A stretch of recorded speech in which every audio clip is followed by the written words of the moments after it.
कौन मांग रहा है? यजमान मांग रहा है। कौन मांग रहा है? यजमान। वो 5 चीजें क्या है? पहला है यजमान। यजमान प्रथम वस्तु है।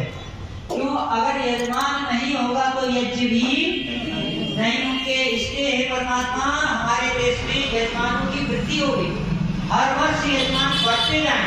अगर इस वर्ष 5 यजमान है तो अगले वर्ष 10 हो जाए, ऐसी प्रार्थना इसमें की गई है।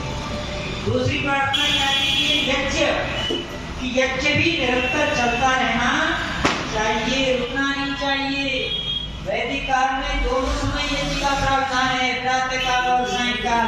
ऋषि कहते हैं कि प्रातः काल के यज्ञ से संपूर्ण दिन भर सुगंधी बनी रहती है और सायंकाल के यज्ञ से रात्रि भर सुगंधी रहती है और वातावरण सुंदर रहता है। फिर कोरोना जैसी बैक्टीरिया हमारे घरों में प्रवेश नहीं कर सकते। तीसरी चीज क्या मांगी? पशु।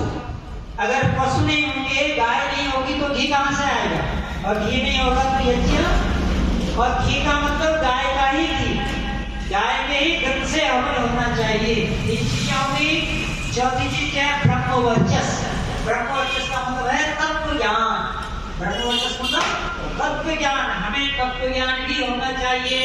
तत्व संसार में 3 ही हैं, ईश्वर, जीव और प्रकृति। इन तीनों तत्वों का पृथक पृथक ज्ञान हो। प्रकृति क्या है, जीव क्या है, ईश्वर क्या है, हमें प्रैक्टिकल में दिखाई दे। दिन भर हम जब यात्रा करें, उठे बैठे, हमें दिखाई दे ये ईश्वर है, ये जीव है, ये प्रकृति है। दिखाई देता है? नहीं दिखाई देता है, सब भुला मिला रहता है। तो जब नित्य यज्ञ करेंगे, भगवान से प्रार्थना करेंगे तो ये 4 चीजें हो जाएंगी। और 5वीं चीज क्या है? अन्न, है ना?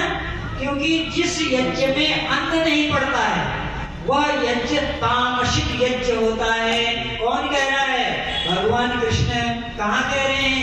गीता में। किसको बता रहे हैं? अर्जुन को कि हे अर्जुन, यज्ञ में अन्न का पड़ना बहुत जरूरी है। और उसमें सृष्टि का जो प्रथम अन्न है वो क्या है? चावल। ये सृष्टि का प्रथम अन्न है, तो ये भी सामग्री में मिलना चाहिए। तो ये 5 चीजें हमसे मांगी गई। दूसरी आओ। ओम अयंत एक आत्मा